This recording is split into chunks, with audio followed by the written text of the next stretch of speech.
Հայաստանի Հանրապետության քաղաքացին իրավունք ունի Նիկոլ Փաշինյանին հարցնի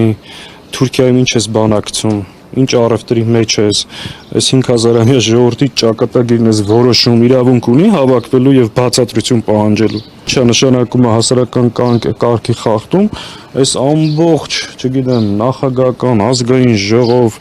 քիչ առաջ մեր եւ այս գրասենյակի շրջակայքում այդ կուտակումները, ասենք, ինչ եք մանգալի, ում եք մանգալի, շատ ուղիղ հայտարարում եմ, որ այս ճանապարհով մեր հետ չես կարող խոսել, սրանով չես կարող մեզ լռեցնել կամ հեռու պահել, վախեցնել հայրենիքի համար պաշտպանելու այս մեր ցանկությունից, քայլերից կամ գործողություններից։ Չի ստացվելու, սա բերելու է նոր հակազդեցության, ինչքան կարաս բռնի։ Այսինքն այս 5 տարվա մեջ էսի ոչ առաջինն է,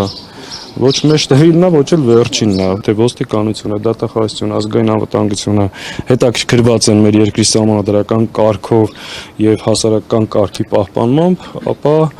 դրա գլխավոր թշնամին Նիկոլ Փաշինյանն է եւ պետքա գնան իր հետևից, այլ ոչ թե այն մարդկանց, ովքեր փորձում են